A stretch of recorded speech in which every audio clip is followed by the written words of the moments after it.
देखिए उनकी मानसिकता बहुत गिर चुकी है। सनातन धर्म के विपरीत उनकी मानसिकता हो चुकी है। हम अखिलेश यादव से पूछना चाहते हैं, क्या कभी उन्होंने यादव समाज के लिए पूछा कि 1 किलो में पानी कितना मिलाते हैं, 1 किलो दूध में पानी में कितना बेचते हैं, उसके बारे में कभी पूछा क्या? कभी यह देखा कि यादव समाज पानी बेच करके उन्होंने कौन सी यूनिवर्सिटी बनाई, कौन सा विद्यालय बनाया, कौन सा अस्पताल बनाया? हमारे अखिलेश यादव जो जाति में बांट रहे हैं, कोई यादव समाज कोई ऐसे श्लोक व कोई प्रमाण देकर कथा कर सकते हैं? एक भी भागवत के श्लोक वो कह नहीं सकते हैं और उसका से उच्चारण कर नहीं सकते हैं। आप उदाहरण देते हैं, हमारे यादव वंश भगवान कृष्ण थे, वो यादव वंशी नहीं थे, वो क्षत्रिय थे। क्षत्रिय थे तो उसके साथ में इनके तुलना मात्र यदु के नाम के कारण इनका यादव वंश कहा गया। किसी चाहने से किसी को कोई बहिष्कार नहीं कर सकता है, क्योंकि हमारे और आपके बीच में कोई तीसरा ऐसा शक्ति को जो चाहे वही होगा। किसी चाहने से कुछ नहीं होता है। इटावा में कथावाचक के साथ हुई बदसलूकी के मामले ने अब धीरे धीरे तूल पकड़ लिया है।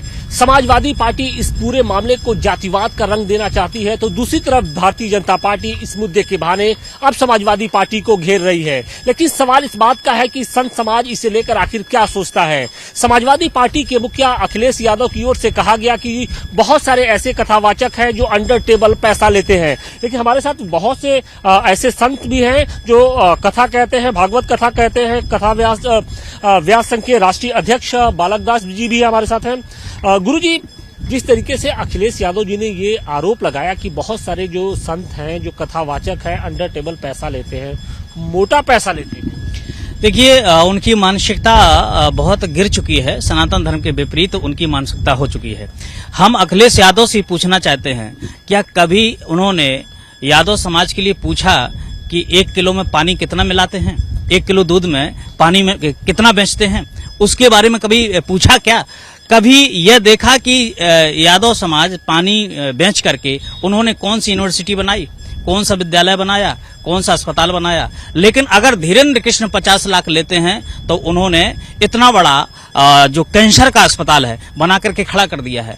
अगर रामदेव पैसा लेते हैं तो वो विश्व का सबसे बड़ा जो है जो वैदिक संस्कृति को बनाने जा रहे हैं और इतना बड़ा कार्य सनातन धर्म के लिए कर रहे हैं। बड़े बड़े संतों का अगर जिनका लिए बात करते हैं, अगर मुरारी बापू की बात करते हैं, 20 करोड़ राम मंदिर के लिए दिया है और जितने सहायता है जहां जहां दुर्घटना होती है वो देते हैं। अगर वो भक्तों के द्वारा प्राप्त होता है, यद्यपि मांगते नहीं, क्योंकि एक परंपरा होती है कि कथा अगर कोई करा रहा है, चाहे वो सत्यनारायण की कथा क्यों ना हो, तो उसकी एक दक्षिणा की अपनी प्रावधान होता है। अब वो किस स्तर का ब्यास है, किस स्तर की दक्षिणा है, वो उनका विषय है। लेकिन हम अखिलेश यादव से जानना चाहते हैं कि सैफाली में आप उत्सव कराते हो, आप वैश्याओं को नचाते हो, आपने कितने का नाम से कैंसर अस्पताल खुलवा दिए हैं, कितने आपने विद्यालय खुलवा दिए हैं। आपकी तो सरकार भी रही तब आपने ये काम नहीं कर पाया। एक संत, एक वक्ता, एक 26 साल का लड़का जो आता है और तहलका मचा करके अपना वो कितना लेता है, अंडरटेकर की बाहर टेकर क्या करता है, लेकिन एक समाज के लिए एक कैंसर जैसा अस्पताल देता है, ये उनको नहीं दिखाई देता है। लेकिन कभी यह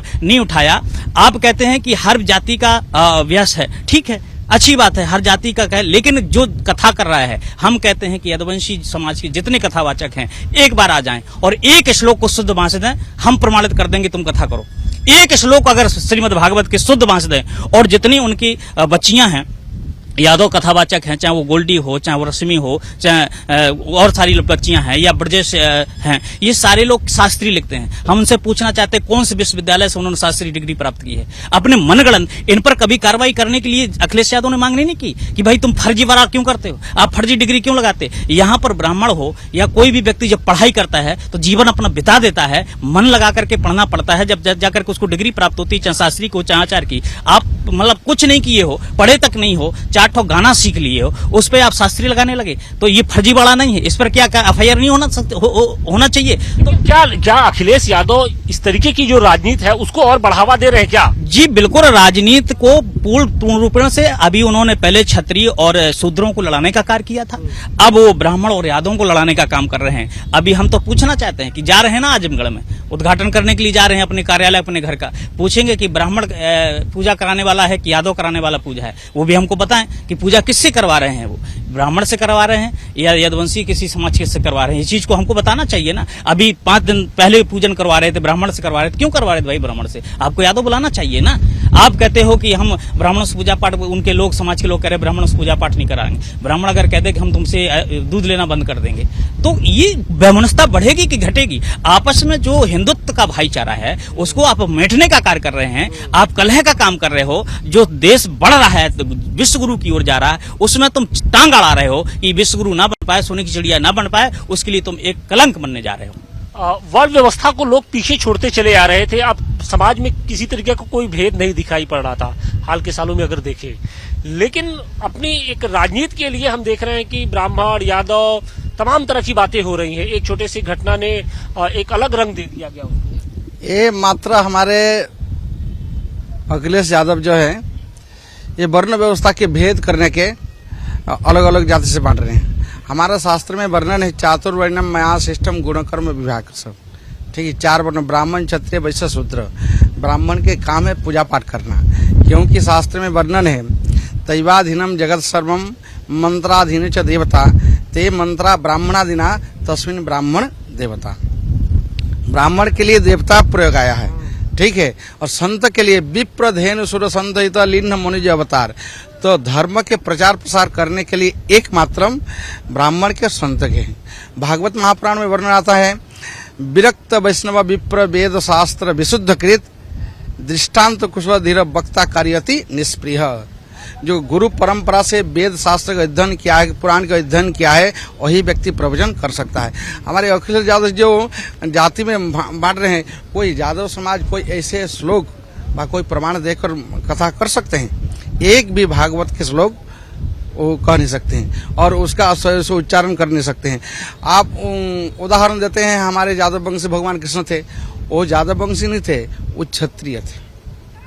क्षत्रिय थे तो उसके साथ में इनके तुलना मात्र यदु के नाम के कारण इनका यादव वंश कहा गया। तो कहने का अभिप्राय क्या है, सभी लोग भगवान के भक्ति कर सकते हैं, सब व्यक्ति कथा। भगवान की भक्ति में जाति विशेष जाति का कोई महत्व नहीं होता। देखिए इस वक्त हम वाराणसी के नमो घाट पर हैं और ये वो घाट है जहाँ पर गोवर्धन की भी पूजा होती है। बड़ी बहुत संख्या में जो यादव समाज के जो लोग हैं वो यहाँ पर आते हैं और बाकायदे पूजा पाठ करते हैं। एक बनारस की एक लंबी एक विरासत और एक जो समृद्ध इतिहास है वो भी इस घाट से जुड़ा रहा है। क्योंकि गुरुजी आप इस घाट से जुड़े हैं, जिस तरीके से ये पूरा भेद हो रहा है यादव क्षत्रिय ब्राह्मण, मन व्यथित होता है? नहीं, ऐसा हम तो इस घाट पर रामानंद आश्रम है, राम जानकी मंदिर उसकी महंत है। वैष्णव जो हमारे काशी के मंडल के संत समाज वैष्णव संत समाज के द्वारा हमारे महंताई दिया गया है और हम तो घाट पर आए 6 साल से यहाँ रह रहे हैं। ऐसे तो बनारस में हम 34 साल से हैं, लेकिन ऐसा हम लोग को कोई फील नहीं होता है। यहाँ करीब करीब दर्जनों आश्रम हैं, सब लोग अपना अपना आरती पूजा भजन भगवान के गुणगान करते। कोई हम लोग जातिवाद धर्मवाद को जातिवाद में डालने की जरूरत नहीं है। राम केवल प्रेम प्यार जान ले जो जान रहा सदा एक स्वतंत्र भगवान प्रेम ते प्रकट मुझे जाना। श्रद्धा और भक्ति की बात है कि जितना पानी में शक्कर डालेंगे उतने मीठा होगा। तो भक्ति और जो सनातन है और जो धर्म है ये सभी जीवों के लिए है, ये किसी व्यक्ति के लिए नहीं यार। इसमें फिर अखिलेश यादव क्यों ये बार बार कह रहे हैं कि जो यादव कथावाचक है उनको प्रताड़ित किया जा रहा है, अब हम ब्राह्मणों का बहिष्कार करेंगे? नहीं, ये देखिए किसी चाहने से किसी को कोई बहिष्कार नहीं कर सकता है, क्योंकि हमारे आपके बीच में कोई तीसरा ऐसा शक्ति को जो चाहे वही होगा। किसी चाहने से कुछ नहीं होता है, ये सब किसी का बोलना। गुरुजी सिर्फ एक राजनीति है, ऐसा है जो यहाँ पर कुछ नहीं था, जंगल था तब से हम हैं, हम आज से नहीं है। ये जितना जो है सब हमारे सामने में बना। तो आज तक ले हम लोग रहे या हम लोग गंगा जी को पानी पीते थे, यहाँ कुछ यहाँ साधन नहीं था। तो यहाँ ऐसा कुछ नहीं जो ऐसे हुआ, सब जो ऐसे बना हम लोगों का सामने में। गोवर्धन पूजा पहले से होता था, जैसे ये गुफा रहा यहाँ पर, गोवर्धन पूजा पहले से होता था। गोवर्धन पूजा कोई नया नहीं है, पहले माटी का था। लेकिन अखिलेश यादव जी लगातार जब इस तरह की बातें करते हैं कि ये ब्राह्मण है, ये क्षत्रिय है, ये पंडित है, तो मन व्यथित होता है। ऐसा है जो हम लोगों का यहाँ पर जो है सो कोई भेदभाव किसी से नहीं है। ऐसा जो है से यहाँ पर नहीं होता है। अब अखिलेश जी कह रहे हैं तो अखिलेश जी जाने क्या कहें गुरु जी? कहना यही है कि सभी सनातन के पुत्र हैं और चारों वर्ण एक ही में आते हैं, मानव जीवन में आते हैं, और ये सभी लोग मिलकर बहुमत बनाते हैं। इस बहुमत के लिए वो ऐसा प्रयास कर रहे हैं कि हमारा मतदान अधिक हो। शुक्रिया बातचीत के लिए। तो काशी के साधु संत हैं। कोई हरि के भजे हरि के होई। हम लोग 42 साल से घाट पर स्नान कर रहे हैं, आज तक कोई जातिवाद यहाँ पर नहीं। लेकिन अब जो जातिवाद की राजनीति है वो इस वक्त हावी होती दिखाई पड़ रही है। अखिलेश यादव लगातार समाजवादी पार्टी की ओर से लगातार ये जो एक जातिवाद की जो रंग है वो उनकी पार्टी में देखने को मिल रहा है, और यही कारण है कि अब जो संत समाज है वो भी बेहद आक्रोशित दिख रहा है। वाराणसी से मनीष दुबे के साथ आशुतोष सिंह, टाइम्स नाउ नवभारत।